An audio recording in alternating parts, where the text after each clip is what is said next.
In an investigation, details matter. I got nightmares in my head, I fear thoughts build up until I can't hear. My mind fills up into a creature, and it haunts me somewhere much deeper. I got nightmares in my head, I fear the thoughts build up until I can't hear. That my mind fills up into a creature, and it haunts me somewhere much deeper. Hello and a warm welcome to True Crime Rocket Science, the most authentic voice in true crime. Well, even though it's summer here, it is raining outside, it has been quite cold. I'm sure wherever you are listening, it's cold as well, so bundle up, keep warm, and get ready for a surprise update in the investigation in the JONBENET Ramsey case, which has always been thought of as an insufficient evidence case. Certainly that has been the tune that we heard from the Boulder District Attorney, Alex Hunter, and his words that basically dealt the death blow to this case in 1999. We know where we're headed. We know this case is going to be solved. We know it. And I can think of cases in the past, over the years, where I didn't have that feeling. We're going to solve this case. But we're going to do it our way, and we're willing to pay the consequences of your frustration, and it's not just your frustration. Before we get to that, if you haven't subscribed to the channel, please do. Bear in mind, on Patreon, I've got 3 audiobooks and a lot of content on the Ramsey case. So head to patreon.com/TCRS if the Ramsey case is something you're interested in. If you're enjoying this analysis, please like, share, leave a comment. You can also hit the thanks button, and let's get started. So on December 28th, the same day the Idaho Students' House was razed to the ground, Boulder PD gave this surprise update in their review of the case. And this is according to the current District Attorney, Michael Doherty. He said, "I am grateful for the hard work and collaboration of the multi-agency group that reviewed the entire case file and presented the case to the cold case review team. Also, I sincerely appreciate the time, expertise, and input provided by the members of the cold case review team. As with any cold case homicide in Colorado, the overarching goal is to look at the facts, to look at the evidence with fresh eyes and an open mind, armed with the latest developments in forensic science." The Boulder PD press statement goes on to say, "The Colorado Cold Case Review Team spent the past year, that is 2023, preparing for the review.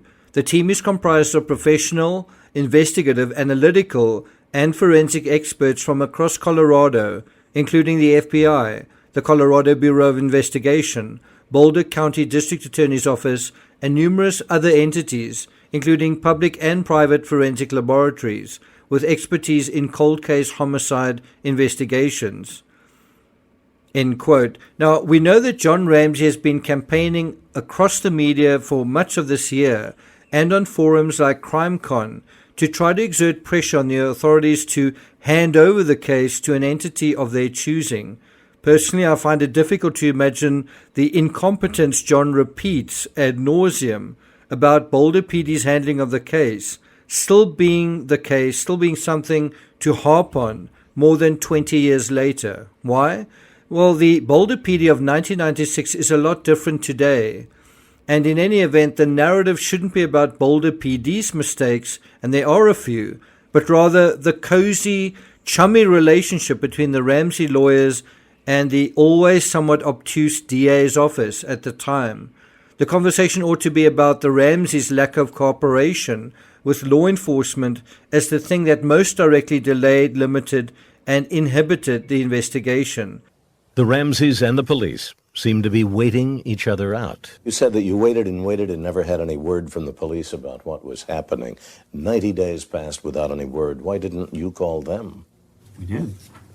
Couple of times I called in the summer of '97. I mean, we were hearing nothing. Wouldn't you think that the parents should be updated every once in a while as to what's happening on their child's murder investigation.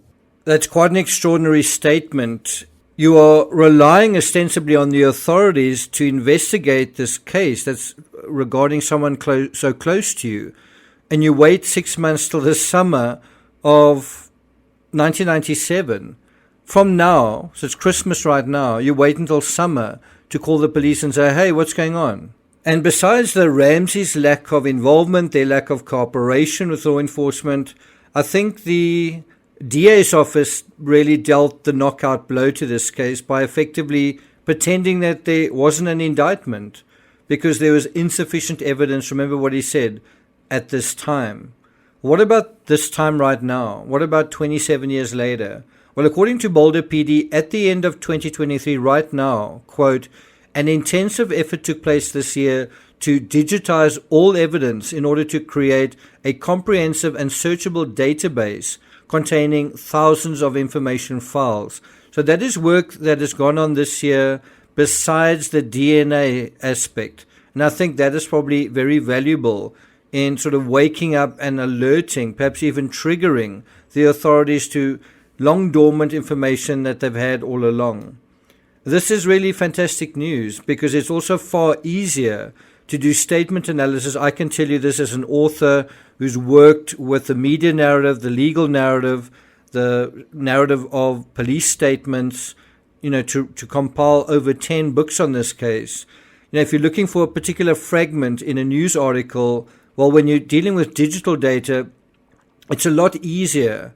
It's a lot more searchable. It's a lot quicker. It's a lot more effective than by paging through, let's say, tabloid magazines or books that are in printed form or printed police statements. Going back to the Boulder PD statement, quote, this digitization has centralized, filed, and cataloged over 21,000 tips, over 1,000 interviews conducted across 17 states and 2 foreign countries, and samples from more than 200 different individuals, including handwriting, DNA, fingerprints, and shoe prints. The case file consists of nearly 2,500 pieces of evidence and roughly 40,000 reports, with more than 1 million pages documenting the investigation, end quote. Let's stop just right over there. The case file in the Chris Watts case, the discovery, is around about 2,000 pages. The Ramsey case file has now surpassed 1 million pages. Are you really going to say there's insufficient evidence? With this amount of evidence, including 40,000 reports, it takes a brave man to stand in front of a bank of cameras and say with a straight face that you're struggling to prosecute because of insufficient evidence. I don't think the grand jury felt that way. I don't think Boulder PD feel that way, that the problem is insufficient evidence. If anything, this case is overburdened with too much evidence. Again, the digitization process by itself probably provided the review team with a refresher course on just how much information they do have and a timely reminder of what they've had all along. Going back to the release, quote, a fresh inventory of all collected evidence was made available for investigative review, which would not have been possible without the assistance of the FBI. Boulder PD and the Boulder District Attorney are currently in the process of reviewing and prioritizing the team's recommendations. So after all of this work, the Boulder PD and the DA are looking at all of the conclusions drawn from all of this information. Going back to the report, quote, DNA testing continues to be an investigative focal point. DNA testing was previously completed, but the science behind DNA testing continues to rapidly evolve. The Boulder PD is working with leading DNA experts from across the country to ensure the latest forensic techniques are used to analyze remaining DNA samples. This is me speaking now, this DNA technology is evolving, but it needs to evolve some more in order for the authorities to be ready to take the next step. Going back to the report, quote, the evidence has been preserved and will continue to be ready for testing when there is proven and validated technology that can accurately test forensic samples consistent with the evidence available in this case. Detectives are actively taking steps to prepare the evidence for testing when possible." End quote. Now, this seems to be a concession that certain sensitive items have not been tested, not because of stubbornness or unwillingness, but because the technology still needs to improve so that such testing is going to be worthwhile, that it's going to be worth it, worth that effort, that you're going to get some kind of result that is going to take you somewhere. What you never hear when John Ramsey pushes for DNA testing, I certainly don't hear it, is that the sample is so small that it will likely be destroyed when tested, and then there's nothing you can do from that point onwards. You've got this sample. If you test it too soon, you may destroy it with no result. In this sense, the longer investigators wait, the better the chance of getting a real result out of the testing. Interestingly, at the very end of his appearance at CrimeCon last year, I think that was around April 2022, John made an off-the-cuff remark about DNA. He suggested it should be done and also predicted what the sample might show. Let's listen to what he said. And we need to apply pressure to the government to do the right thing, and that's what this petition's about. It's going to take lots of people from the public putting pressure on the police to do the right thing. So we just want them to do the right thing. Why they wouldn't test DNA, I don't know. I was told by the district attorney years later she's never seen a police department try to explain away foreign male DNA. So why wouldn't they test it? They tried very hard to explain away why there was foreign male DNA in a number of JONBENET's clothing items.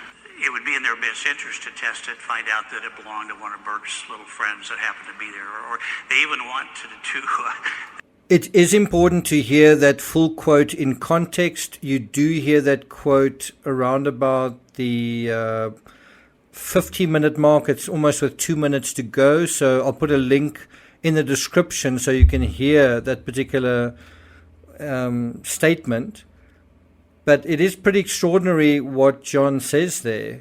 I'm not sure if he's speculating, not sure if he's just making suggestions. So that effectively is the update. Boulder Police Chief Maris Herold has said, "We will continue to pursue all leads and explore technology advancements to identify the perpetrator." And so I think the good news in this case is that there may still be an answer waiting for us. There might still yet be new information that comes out. We just need to be patient. Will it come out before the year 2030? Let's hope so. Thank you for listening, and I'll see you guys next time.